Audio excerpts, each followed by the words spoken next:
तर आपण आज श्री सिद्धिविनायक गणपती मंदिर न्यास या मंदिराच्या समिती कक्षात आलेल्या सर्व पत्रकारांचं न्यासातर्फे मनापासून स्वागत आहे। आणि एक विनंती आहे की पत्रकारांच्या व्यतिरिक्त जे कोणी असतील त्यांनी कृपया बाहेर थांबायचं आहे। आणि या पत्रकार परिषदेला माननीय अध्यक्ष सदानंद सर्वर्ण साहेब आहेत, कोषाध्यक्ष त्रिपाठी साहेब आहेत आणि सर्व विश्वस्त मंडळ आहे हे या पत्रकार परिषदेला संबोधित करणारे काही महत्त्वाचे विषय आहे। माननीय अध्यक्ष आदरणीय सर्वणकर साहेबांना विनंती करतो की आपण या पत्रकार परिषदेला सुरुवात करावी। आम्ही जे आपल्याला आव्हान केलं होतं की या दिवशी आपण पत्रकार परिषद घेणार आहोत, त्या आव्हानाला उत्स्फूर्त असा पाठिंबा देऊन आपण सर्वजण या ठिकाणी आलात, त्याबद्दल मी आपले मनापासून सर्व न्यासाच्या वतीने मनापासून आभार व्यक्त करतो। आपल्या सगळ्यांशी कधीतरी सिद्धिविनायक मंदिर परिसरातील सुशोभीकरण आणि मंदिरातील व्यवस्थापन या विषयावर चर्चा करावी अनेक दिवस वाटत होतं, पण तो दिवस आज उजाडलाय, त्याबद्दल पुन्हा एकदा मी तुमचा मनापासून आभार व्यक्त करतो। गेले अनेक दिवस वेगवेगळ्या विषयाच्या माध्यमातून सिद्धिविनायक न्यासाच्या वतीने जे काही कार्यक्रम आयोजित केले जातात, या कार्यक्रमामध्ये अडथळे आणण्याचं काम हे काही मंडळी करत होते, अपप्रचार करत होते, हे आपल्या सगळ्यांच्या लक्षात असेल।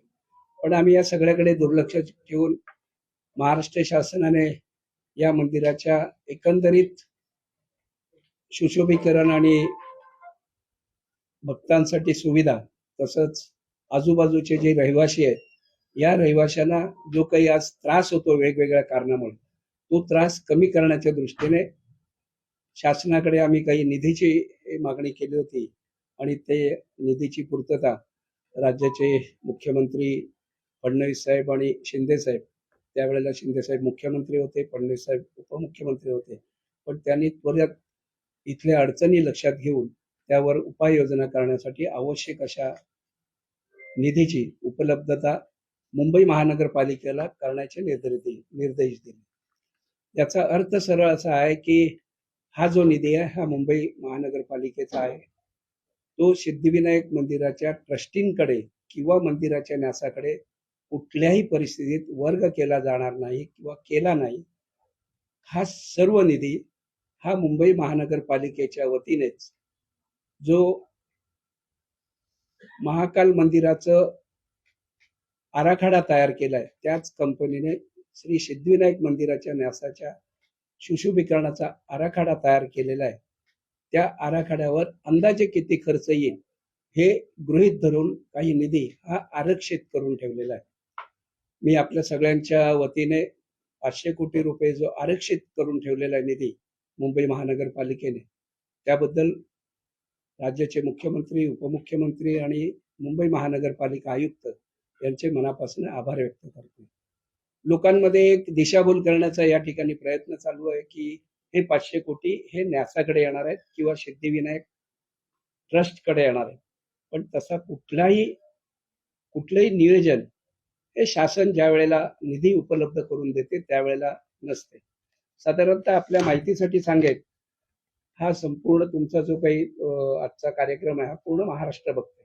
म्हणजे महाराष्ट्रात साधारणतः ज्या ज्या मंदिरांना शासनाने पैसे दिलेत ती माहिती थोडीशी आपल्याकडे सगळ्यांकडे आहे, पण हेच पत्रकार परिषद ही बरेच लोक बघणार आहेत आजूबाजूचे आणि महाराष्ट्रातील, त्यांना कळावं की शासन ह्या मंदिरांच्या दृष्टीने किती संवेदनाशील आहे हे लक्षात यावं म्हणून मी आपल्याला ते वाचून दाखवतोय।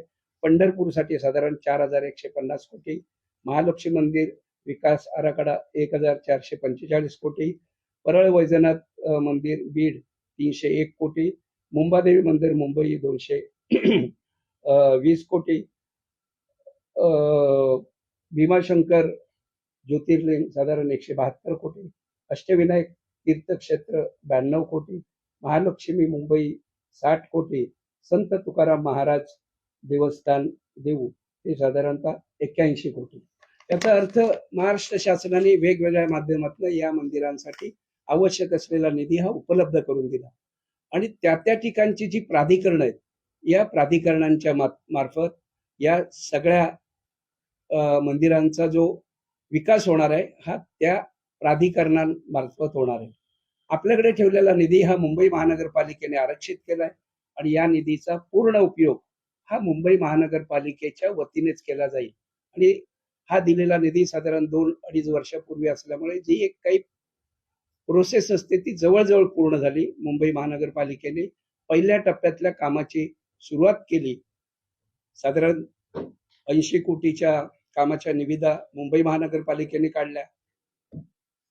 त्या पहिल्या टप्प्यातल्या होत्या, त्याची वर्क ऑर्डर दिली आणि त्या कामाचा शुभारंभ सन्माननीय मुख्यमंत्री देवेंद्र फडणवीस साहेब आणि उपमुख्यमंत्री एकनाथ शिंदे साहेब यांच्या हस्ते झालं. ह्या कामाची तातडीने सुरुवात होईल.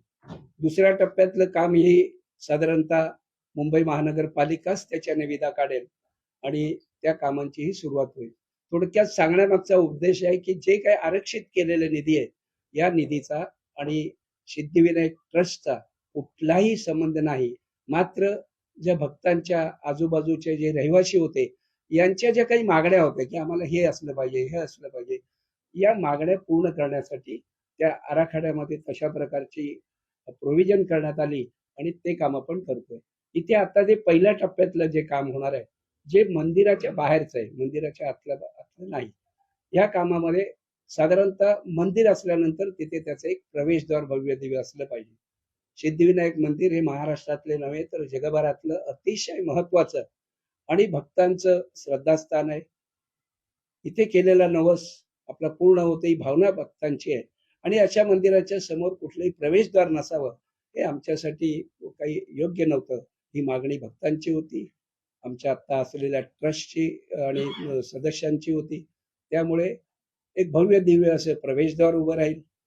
त्यानंतर तिथून जे भक्तगण आता आपल्याकडे येतात यांच्यासाठी अक्षरशः जमिनीवरनं चिखल वगैरे ह्या सगळ्या गोष्टी असतात. तेच पाय घेऊन त्यांना गाभाऱ्यात जावे लागतात. त्यामुळे तिथे उत्कृष्ट अशा प्रकारचे मार्बल लावले जाईल.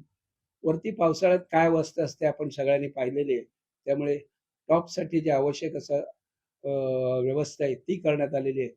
बाजूची भिंत आहे, ह्या भिंतीवरती सुद्धा अतिशय सुंदर असं डिझाईन मार्बलच करण्यात आलेलं आहे. तिसरा एक विषय होता की त्या पुढे शंकर घाणेकर चौक आहे. हा चौक सुद्धा याच असलेल्या निधीमधनं आपल्याला करायचा होता. एक कंपनी आली आणि त्यांनी सांगितलं की आम्ही सिद्धिविनायकाच्या या डिझाईनला मॅच होईल अशा प्रकारची डिझाईन तिथे करतो. आमच्या लक्षात आलं की मंदिराचे किंवा मंदिरासाठी उपलब्ध करून दिलेले पैसे हे त्यामध्ये वाचतील आणि कुठली तरी एखादी संस्था जर करत असेल तर तो एक चौक सुशोभित होईल. साधारण या सुशोभीकरणामध्ये मुंबईतले 35 चौक आहेत. पण आमचे हे सगळे 35 चौक आम्हाला करता येणार नाही, कारण वेगवेगळ्या नावाने या चौकांना संबोधले जातं. त्यामुळे त्या ठिकाणी सर्वच ठिकाणी गणपती आणि त्यांच्या संबंधित असं काही करता येणार नाही. म्हणून आता या पुढचं दुसऱ्या टप्प्यातलं जे काम असेल ते अतिशय अत्यावश्यक असंच असेल. मला असं वाटतंय की 500 कोटी जी मुंबई महानगरपालिकेने आरक्षित केलेली आहे ही रक्कम आम्हाला लागणार नाही. अतिशय कमी 100 ते आणखी 150 कोटी रुपयामध्ये उर्वरित कामं होतील अशा प्रकारचा आमचा अंदाज आहे. मात्र हे सगळं काम मुंबई महानगरपालिकेच्या वतीनेच केलं जाईल. त्याच्या निविदा मुंबई महानगरपालिका काढेल आणि वर्क ऑर्डर सुद्धा मुंबई महानगरपालिका करेल. फक्त आमच्या ट्रस्टींचा जो काही एक आग्रह होता की इथल्या नागरिकांना त्रास होतोय तो त्रास कमी करण्यासाठी एक इथली मूळ अडचण काय होती तर इथे पार्किंग नाही आणि त्यामुळे मैदानाच्या खाली जशी मेट्रो या ठिकाणी स्टेशन आहे असंच त्या मैदानाखाली अंडरग्राऊंड पार्किंग होणार आहे आणि इतर गोष्टींचा मी आपल्याला उल्लेख केला. त्यामुळे मला असं वाटतंय जो लोकांमध्ये गैरसमज पसरवला जातोय हे 500 कोटी काही ट्रस्टीकडे आलंय आणि त्याच्यामधली टक्केवारी ही ट्रस्टीला काही मिळणार आहे. मला असं वाटतं टक्केवारी घेणारीच ज्यांचं आयुष्य ह्या टक्केवारीत गेलं हीच मंडळी अशा प्रकारचा उल्लेख करू शकतात. त्याचं कारण सिद्धिविनायक हे आमच्यासाठी अतिशय आदराचं आणि श्रद्धेचं स्थान आहे. त्यामुळे इथे आमचे सगळे ट्रस्टी, मी उदाहरण म्हणून सांगेन, आमचे त्रिवेदी साहेबांनी स्वतःची केबिन, त्रिपाठी साहेबांनी स्वतःचे केबिन स्वतःच्या पैशांनी केलं. खरं या वास्तूमध्ये सिद्धिविनायक न्यासाच्या पैशाने ते केबिन उभी राहता येते, करता येते. मात्र ते म्हणाले नाही, माझी केबिन मी माझ्या पैशाने करेन. मी अध्यक्ष आहे, मला किंवा यापूर्वीचे जे अध्यक्ष होते या अध्यक्षाने सिद्धिविनायक न्यासाच्या गाड्या बिड्या हे सगळं वापरलं आम्ही आल्यानंतर आम्हाला कुठलाही फायदा हा सिद्धिविनायकापासून घ्यायचा नाही, अशा प्रकारचा निश्चय करून आम्ही कामाला लागलोय. त्यामुळे त्यांनी आयुष्यभर टक्केवारींमध्ये कामं केली. या लोकांच्या शंकेला उत्तर देण्यासाठीच खऱ्या अर्थाने या ठिकाणी आपण सगळे जमलोय. आपल्याला जर काही प्रश्न विचारायचे असतील तर निश्चित विचारा.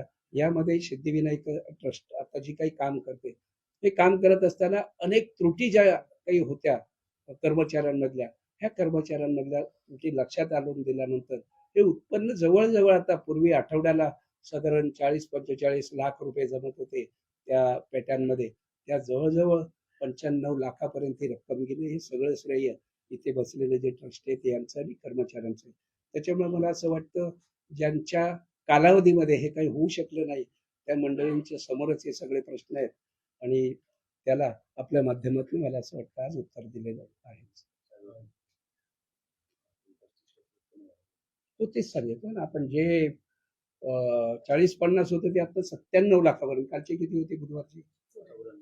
94 लाख एवढं उत्पन्न वाढलंय. त्याचं कारण असलेले ट्रस्टी अतिशय प्रामाणिकपणे काम करतायत, ज्या काही उणीव आहेत त्या पूर्ण करतायत आणि त्यामुळे वाढलेलं आहे उत्पन्न आहे. भविष्यात आमचं या मंदिराचं उत्पन्न जास्तीत जास्त कसं वाढेल यासाठी निश्चित प्रयत्न राहील. आणि मंदिराच्या आतमध्ये कुठलाही निधी वापरला जाणार नाही. जो मुंबई महानगरपालिकेने आरक्षित केलेला निधी आहे तो मंदिरचा जो क्षेत्र आहे या क्षेत्रात वापरला जाणार नाही. हा पूर्ण निधी हा भक्तांसाठी आणि आजूबाजूचे जे रहिवासी आहेत यांना जो काही त्रास होतो तो त्रास कमी करण्यासाठी वापरला जाईल, एवढं मी आपल्याला निश्चित सांगतो.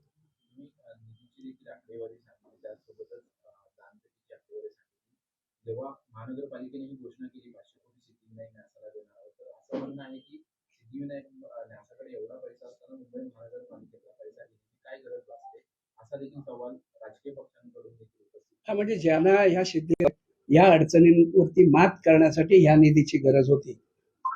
जो न्यासाचे पैसे आहेत हे इतरत्र वापरता येत नाही, त्याला काही नियमावली आहे आणि म्हणूनच शासनाकडे मागणी केली. हे शासन अतिशय संवेदनाशील आहे, त्यांनी तातडीने ती मान्य केली आणि हा निधी दिला. यापूर्वी कोणी देऊच शकलं नाही किंवा 1 रुपया सुद्धा शासनाकडनं आणू शकले नाहीत, अशी लोकच ही आता टीका करतात. मला असं वाटतं आपण या टीकेकडे दुर्लक्ष केलं पाहिजे आणि जे काही एक सकारात्मक काम चालतं, आपण लाखो जे पेशंट आहेत त्या निधीच्या 10% निधी हा आम्ही पगारावर खर्च करू शकतो.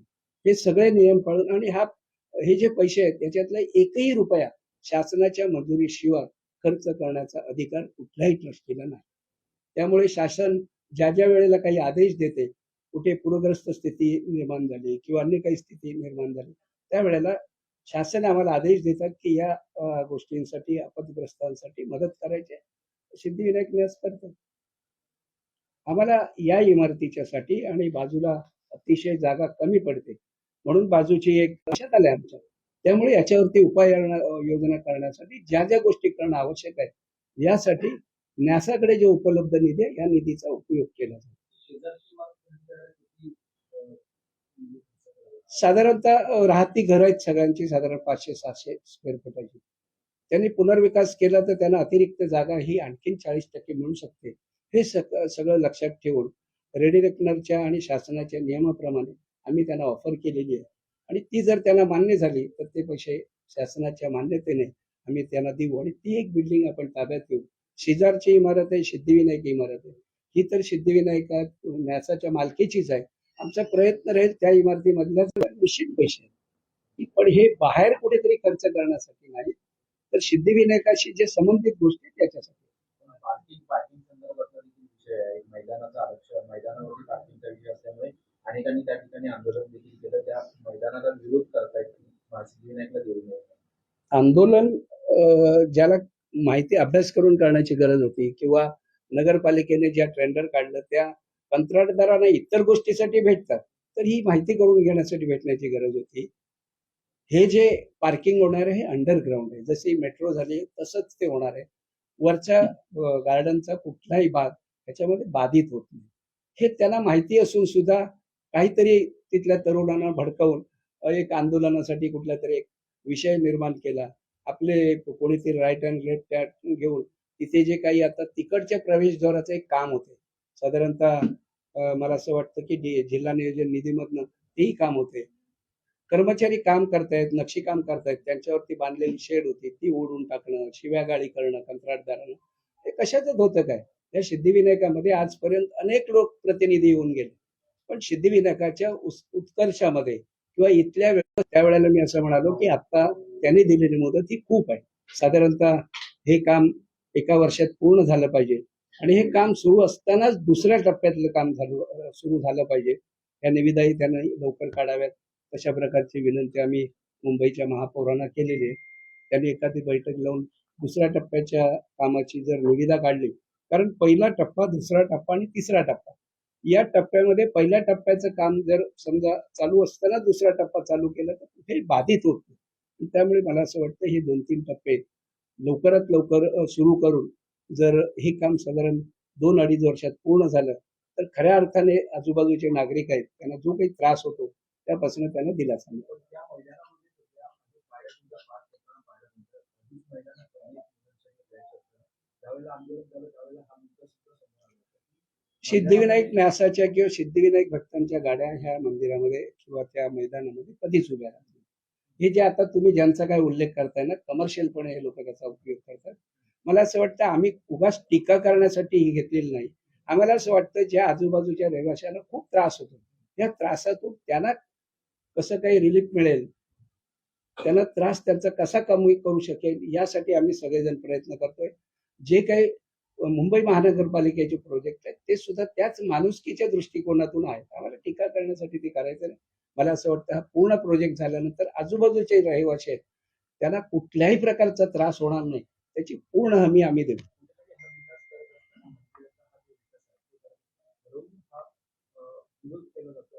नाही तसं नाही, ते त्याचं कारण असं आहे गेले 25 वर्ष संबंधितच लोकांकडे ह्या ट्रस्टचा कारोबार होता. त्यांनी ना शासनाकडनं किंवा कुठूनही 1 रुपयाचा निधी आणून इथे कुठलंही काम केलेलं नाही आणि आता प्रचंड मोठमोठी कामं होत आहेत. त्यामुळे तो एक जलश आहे, दुसरं काही नाही त्याच्यामध्ये. मागच्या वेळी तुमच्या आधीचं जे न्यास मंडळ होतं त्या न्यास मंडळानं कुपोषित बालकांसाठी पौष्टिक लाडू देण्याची घोषणा केली होती. त्यासाठी 50 लाख खर्च करणार होतं. ते पुढे काही झालं नाही. आता तुम्ही आहात मंडळावर तर तुम्ही काही त्यासाठी प्रॉब्लेम करणार आहात तर तुम्ही काही वेगळ्या आणखी योजना भक्तांसाठी? आमच्याकडे वेगवेगळ्या योजना आहेत. तुम्ही जो आता सांगितला हा प्रस्ताव फक्त तुमच्याकडनं आम्ही आता पहिला ऐकतोय. मागच्या समितीच्या कोणी जरी आम्हाला तशा प्रकारचा जर प्रस्ताव दिला असता तर आम्ही ह्या सगळ्या गोष्टी करायला तयार आहोत. सगळ्या गोष्टी ज्या भक्तांसाठी आवश्यक आहे, महाराष्ट्राच्या ज्या हिताचे आहेत, जो कमजोर वर्ग आहे महाराष्ट्रातला त्यांच्यासाठी जर काही न्यासाकडे कोणी तशा सूचना केल्या आपल्या माध्यमातून जरी आल्या तरी आम्ही सरकारची मान्यता घेऊन हे सगळं करायला तयार आहोत.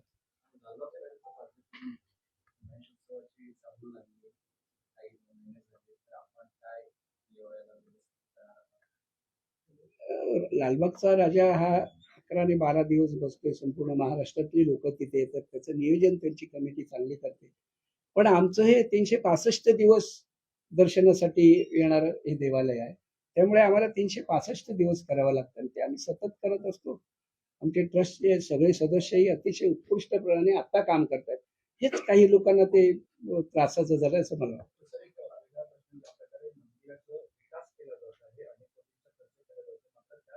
मंदिरा शेजारी असलेल्या काही साईटचा मुद्दा होता, जो वाद आणला होता. त्या मंदिराचं या विभागाचं नेतृत्व तुम्ही सुद्धा प्रश्न होता. तरच मंदिराचं विकास होणं गरजेचं आहे का? अनेक मराठी माणूस हा बाहेर लागला. कुठल्या मंदिराने कुठल्या मराठी वस्तींचा विकास केला हे उदाहरण द्याल का एखादं? नाही, बरं त्यांचं म्हणणे मान्य आहे. मंदिर काही विकास कामं करत नाही, त्याच्यासाठी शासन आहे.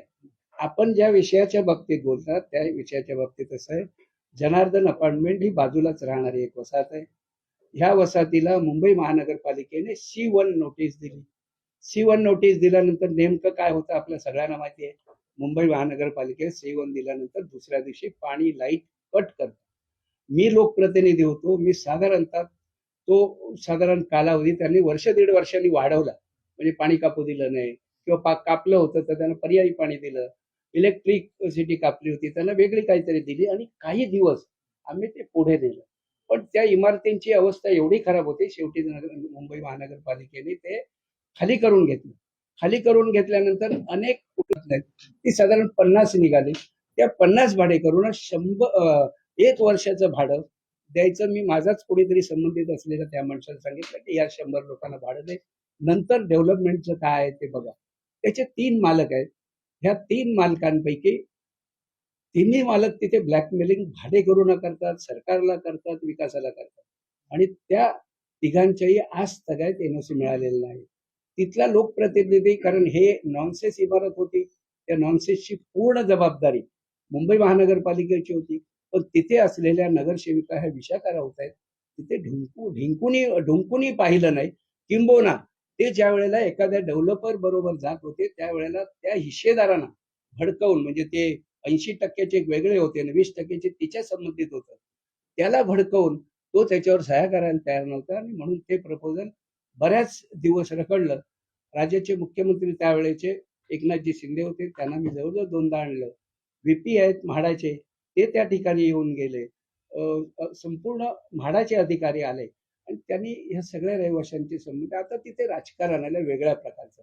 ज्यांनी काहीच केलं नाही त्यांची स्तुती आणि ज्या सरकारने तुम्हाला दिलासा दिला त्याला बदनामी, अशा प्रकारचं. पण त्या भाडेकरूंनी एक लक्षात ठेवलं पाहिजे की गेली 2.5-3 वर्ष तुमच्यासाठी कोणीतरी प्रयत्न करत होतं, यश येत नव्हतं. त्याचं कारण तिथले मालक आहेत ते आरबंड, आणि त्याचा कुठेतरी उल्लेख इथल्या 500 कोटीशी लावणं, कारण हे 500 कोटीचा आमचा काहीच संबंध नाही. आम्ही काय हवंय ते शासनाला सांगितलं, त्यांनी नगरपालिकेकडे त्या कामांसाठी नेते उपलब्ध करून दिला आणि नगरपालिका ती कामं करणार. त्यामुळे त्या 500चा आणि आमचा काडीमात्र संबंध नाही. ते मुंबई महानगरपालिकाच त्याचं निवेदन काढून, आपला निविदा काढून